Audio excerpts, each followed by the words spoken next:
చెల్లాయి, మన కోసం సరోజు ఒంటరిగా ఆగిపోయింది. ప్రాణానికి తెగించి మనల్ని రక్షించింది. ఎక్కడుందో ఏమైందో ఎన్నిసార్లు ప్రయత్నించినా కనీసం జాడు కూడా తెలియలేదు. అసలు ఉందో లేదో. అన్నయ్య, తప్పకుండా ఎక్కడో ఉండే ఉంటుంది. ఏదో ఒక రోజు మనకు కనిపించి తీరుతుంది. అర్జెంటే నన్ను వదలవే, కడుపులో గందరగోళంగా ఉంది. ఇదిగో వెళ్ళొచ్చిన తర్వాత నీ ప్రశ్నలన్నిటికీ తీరిక సమాధానం చెప్తాను. నేను మర్చిపోతానండి. నాకు సమాధానం చెప్పిన తర్వాత మీరేమైనా చేసుకోండి. ఎన్టీ రామారావు నటించిన మొదటి చిత్రమేది, రంగుల చిత్రమేది, రాజుగా నటించిన చిత్రమేది, పేదగా నటించిన చిత్రమేది, దొంగగా నటించిన చిత్రమేది, విలన్ గా నటించిన చిత్రమేది, ఏ చిత్రం ఎన్ని రోజులు ఆడింది, అందులో ఫెయిల్యూర్స్ ఎన్ని, సక్సెస్ ఎన్ని చెప్పకండి చూద్దాం. కింద జన్మలో నువ్వు గానుగై ఉంటావే, నేను ఎద్దై ఉంటాను. అప్పుడు నేను ఆడించాను, ఇప్పుడు నువ్వు నన్ను జాడిస్తున్నావు. ఎన్టీ రామారావు నటించిన మొదటి డ్యూయల్ రోల్ సినిమా నిన్ను ఎక్కడ కొడితే బుద్ధి వస్తుందా అని ఆలోచిస్తున్నానే. ఏమండి?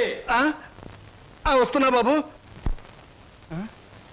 ఏమయ్యా, నువ్వు పోస్ట్ మ్యాన్ కదా, పోర్ట్ ఉద్యోగం ఎప్పుడు మొదలెట్టావు? ఏంటంటే ఏమి తెల్లంటే అడుగుతారో. మీ ఆవిడ రాసి పంపించిన పాటలు తిరిగి వచ్చేసాయి. ఆహా, అయితే ఈ నెల కూడా పొయ్యిలోకి పుల్లలు కొనక్కర్లేదన్నమాట. మీ ఆవిడ గారి చేత పాటలు రాయటం అన్నా మానిపించండి, లేకపోతే ఆవిడ గారి కోసం కొత్త వారపత్రిక పెట్టండి.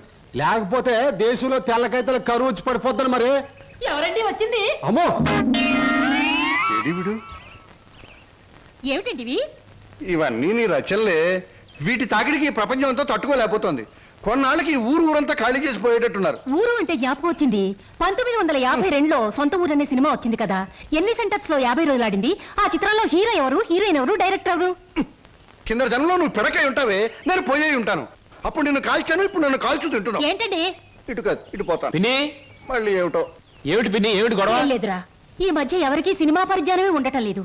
అదే నాకు చాలా బాధగా ఉంది. ఇదిగో లోపలికి వెళ్ళటానికి వీల్లేదు. ఇక్కడే పడి ఉంటానే.